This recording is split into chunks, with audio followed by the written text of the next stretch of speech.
আসসালামাইকুম আমার কলিজারা পুরা ভাইয়েরা সবাই কেমন আছো? আজকে বানাবো বিকেলের নাস্তার জন্য পটল ফ্রাই। পটলটাকে ছুলিয়ে কিভাবে কেটে নিছি আমি তোমাদেরকে এই একটা কেটে দেখাচ্ছি, আর সবগুলো কেটে নিছি। দেখো পটলটাকে এইভাবে ছুলিয়ে নিছি, মাঝখানে দুভাগ করে নিছি। এখন পটলটাকে ভিতরে যে আঁশটা আছে সেটা এইভাবে চামিচের সাহায্যে উঠিয়ে নেব। পুরোটা এইভাবে উঠিয়ে নিতে হবে। উঠিয়ে নিয়ে দেখো ঠিক এভাবে কেটে নিতে হবে। একটা বটির সাহায্যে বা চাকুর সাহায্যে তোমরা এভাবে কেটে নিতে পারো। এটা রেস্টে রেখে দেব লবণ দিয়ে মাখিয়ে 10 মিনিটের মতো। এখন একটা ব্যাটার তৈরি করে নেব। এখানে চালের গুঁড়ো, বেসন, হলুদ গুঁড়ো, মরিচ গুঁড়ো, আদা রসুন পেস্ট দিয়ে ভালোভাবে লবণ স্বাদ মতো দিয়ে এখন একটা ব্যাটার বানিয়ে নেব।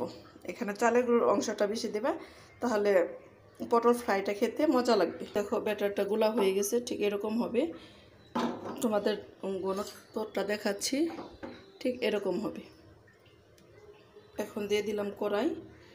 দেখো কড়াইটা গরম হয়ে গেছে, এখন দিয়ে দেব তেল ফ্রাইটা করার জন্য।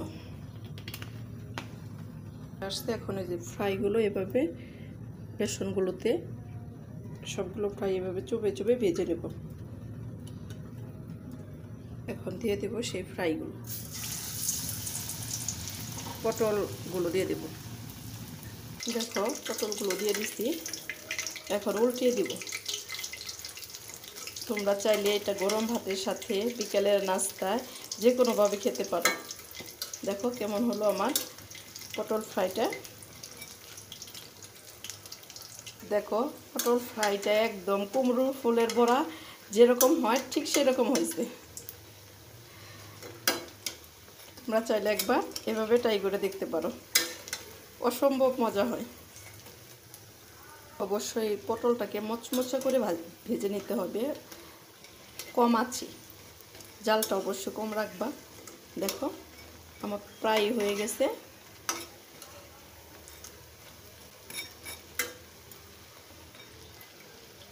এখন উঠিয়ে নিব,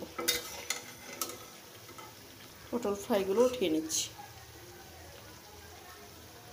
সবগুলো পটল ফ্রাই তেল ঝরিয়ে উঠিয়ে নেব।